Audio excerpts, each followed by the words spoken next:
Alors, continue sur les contrats futurs. Et là, on va voir ce qui a donné un film d'ailleurs qui s'appelle Margin Call. Donc, on va voir la régulation du marché et des appels de marge. Ok. Appel de marge. Alors, c'est quoi un appel de marge?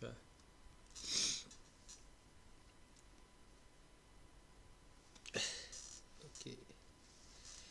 Ok. Donc, du coup, l'exemple de Monsieur Hull. C'est un investisseur à une date donnée.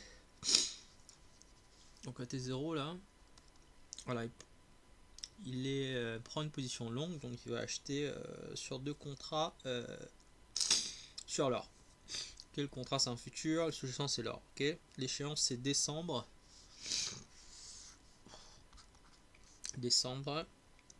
Et c'est coté sur le COMEX. Alors le prix futur est 1250 $ l'once. Chaque contrat porte sur an. Alors c'est 1250 $ l'once. Chaque contrat porte sur 100 onces.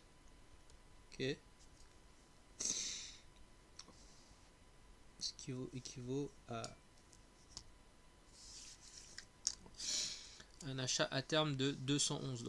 Donc ça veut dire qu'en T0, il achète 2 contrats futurs, donc il est long, pour récupérer au mois de décembre 211 $. Ok. Et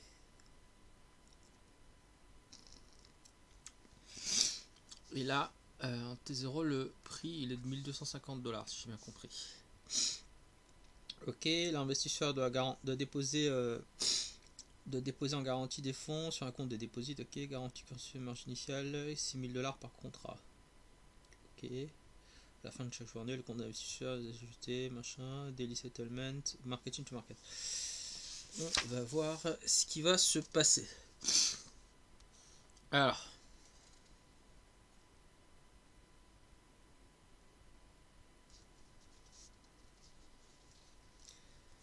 comment on fait pour calculer ce truc? C'est facile, on va faire un tableau. Alors, jour, le prix futur, gain cumulé, bon, ça on verra. Alors, delta du compte deposit. C'est quoi le compte deposit? Et là, on a ce qu'on appelle le margin call. Alors, jour 1. Donc, on a dit que c'était T0. Hein. Donc, le prix du futur, il est de 1250. Je vais mettre en une couleur que j'utiliserai plus après. Voilà. Là, écoute, 1250. Ok. Donc, pas de gain. Pas de. Alors, seul du compte déposit. Ah, vient de dire que. Il faut une garantie de 6000 $ par contrat. Et comme il y a 2 contrats, donc c'est 12 000. Ok. Pas de margin call. Ok. Là, c'est le premier jour. Alors, premier jour au soir. Clôture. La clôture, c'est pas de chance. Le prix, il est passé à 1241 $. 1241 $. Donc, ça veut dire que je vais mettre gain.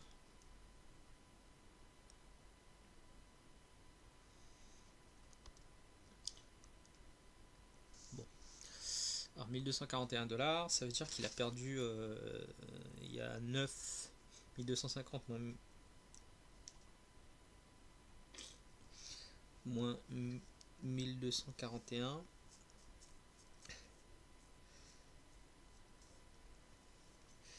Ah, 911 $. C'est ça. Donc du coup, c'est la. Alors, 1. Le contrat porte sur 211.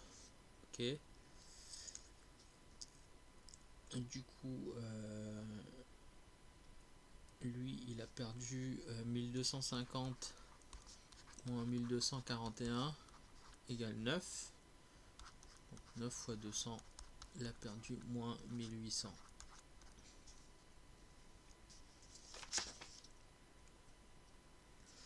Alors je vais mettre ça là. Alors je vais mettre en rouge chaque fois qu'il perd de l'argent.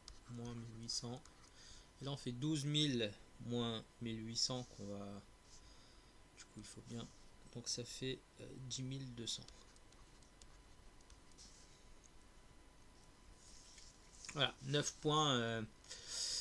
Alors dès qu'on perd un point, c'est comme si on perd 200. Voilà. Si on gagne un point, c'est comme si on gagne 200. Donc 1 c'est 200. Voilà. Alors deuxième jour. 1238,30. Du coup, le prix continue de baisser. Donc c'est à dire qu'il est en train en plus de perdre. Alors, on fait 1238,30.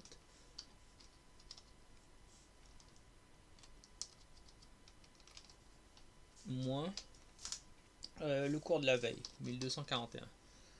Donc moins 2,70.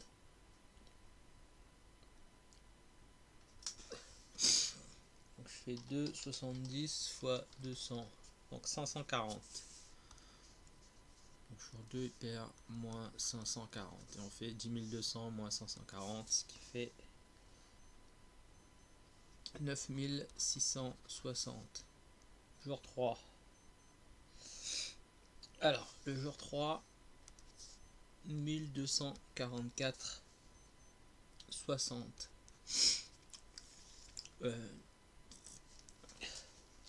L'once. Ok.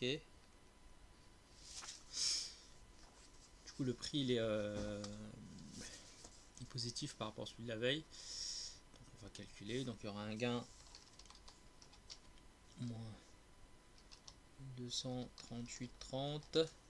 Donc il gagne 6,29. 6,29 fois 200. Bon, là ils ont arrondi à 1260. Donc aujourd'hui 1260. Alors, on rajoute ces 1260 aux 9660. Donc ce qui fait 10 920. Ok, jour 3. Jour 4, pardon. Jour 4, il repère. Ça redescend à 1241. 30. Pareil. 1241, 30 fois moins, pardon. 41, 30 moins 1240.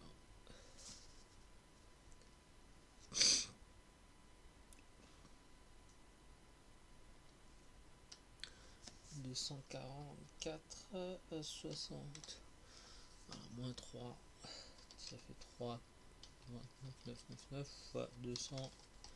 Du coup, il perd 660.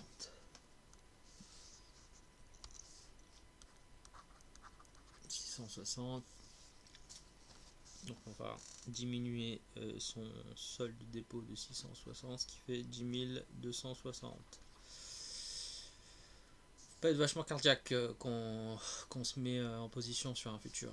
Là on est en longue. Là. Longue, donc classiquement on est gagnant sur la position quand le prix du sous-jacent il augmente. Si on était en short, ça aurait été l'inverse, on aurait été gagnant si le prix baisse. Ok, je vais continuer jusqu'à ce qu'on ait un appel de marge. Pour l'instant, il n'y a eu aucun appel de marge. Ok, parce qu'on verra, l'appel de marge, il est... l'appel de marge, il était à combien en fait? L'appel de marge...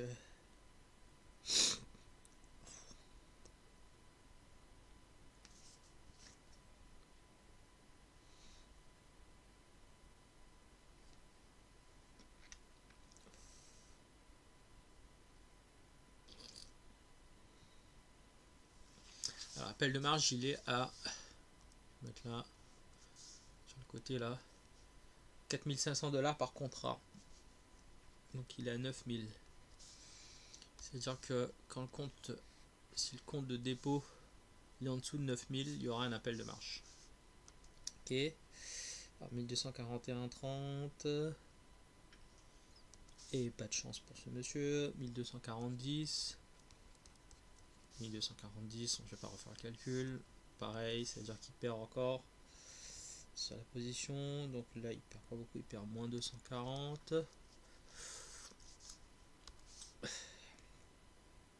Là, on a 10 020. Sixième jour, il est à... Ah, et ça repère encore. 1236. 20. Du coup, là, il perd moins 780. Le compte de dépôt, il a... C'est 10 020, pardon. 9240. Donc là, le compte de dépôt, il est à 240 unités de monnaie, juste au-dessus du niveau de l'appel de marge. Qu'est-ce qui va se passer le 7e jour?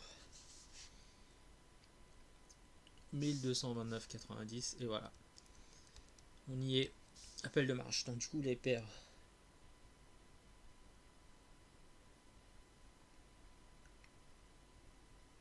Moins 1260.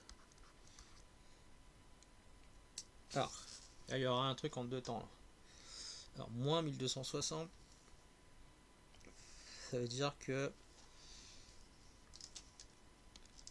fait 9240 moins 1260. Il est à 7980. Donc du coup, on est en dessous de 9000. Je vais mettre là cette couleur peut-être. 7980. Sachant que le niveau de garantie niveau est de 9000. Donc il faut qu'il rajoute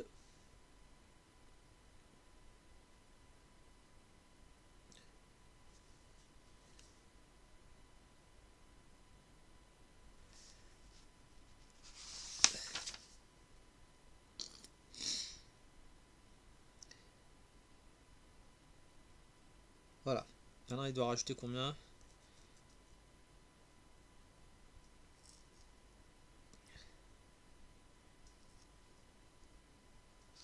En fait, il doit rajouter le niveau initial là, qui était de 12 000. Alors on va faire, du coup il va faire 12 000. On va calculer combien de rajouter, moins le niveau où il est arrivé, 7980.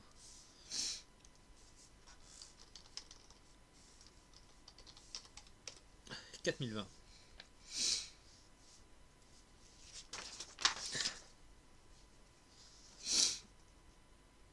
Du coup là il doit rajouter 4020. Voilà, appel de marge 4020. Donc là on fait 4020 plus 7980 et on réinitialise le compte dépôt. Et voilà, c'est revenu à 12 000. Évidemment, si on n'a pas les fonds, la position est clôturée. C'est ce qui s'est passé au mois de mars 2021 quand les marchés se sont effondrés à l'annonce du confinement. Donc tous ceux qui étaient en long sur les futurs, ben du coup ils avaient des appels de marge à payer.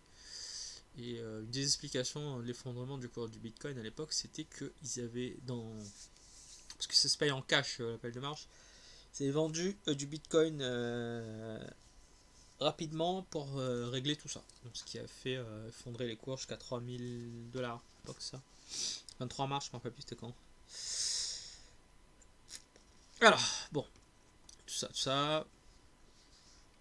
Je vais pas refaire tous les calculs. 8, 10, ça se passe jusqu'au 15e jour.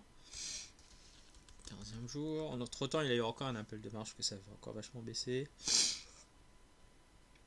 15e jour. Alors, qu'est-ce qui s'est passé? On était à 1223. Donc, c'est-à-dire, elle a été gagnant parce que c'était supérieur à cours de la veille. Du coup, là, il gagne 1380.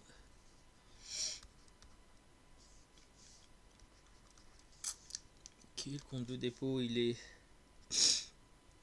14 400. Et le 16e jour,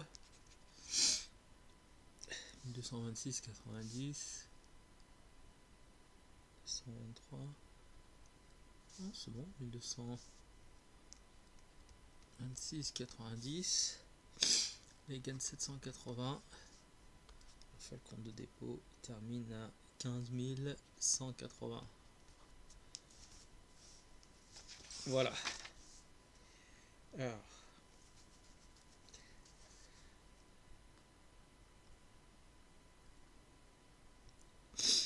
Ok, marking to market.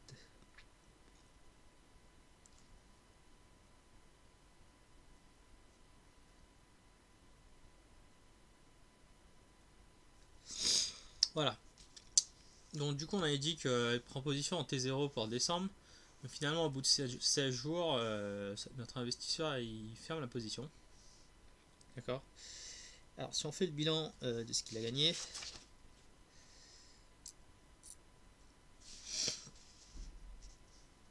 Alors si on fait la somme de tous les gains là, donc si c'est négatif, le gain c'est une perte. Hein. Si on fait la somme de tout ça, ça fait moins 4620. Donc du coup il a perdu 4620.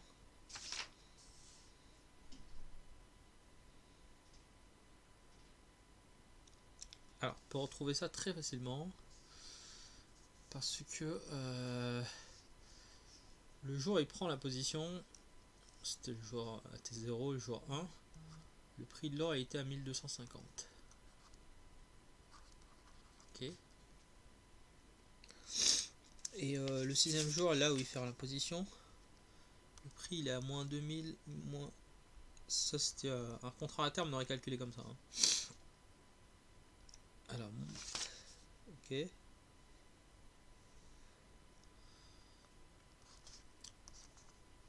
Alors, ça donne le même truc, moins 1250, moins 1226,90.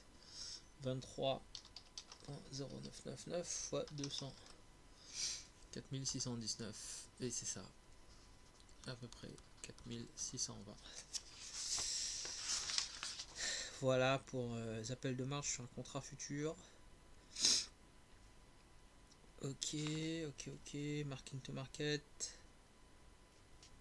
Voilà la différence entre un contrat à terme, on aurait fait directement premier jour ou dernier jour, tandis qu'un futur, la position se recalcule tous les jours, de sorte que du coup on réinitialise la position à chaque fois, hein, parce que c'est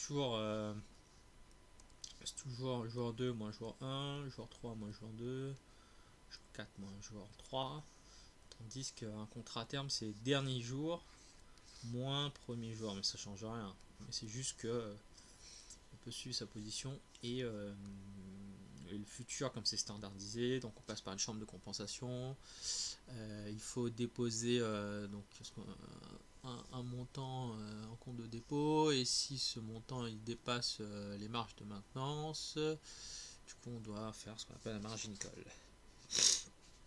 Voilà pour le futur.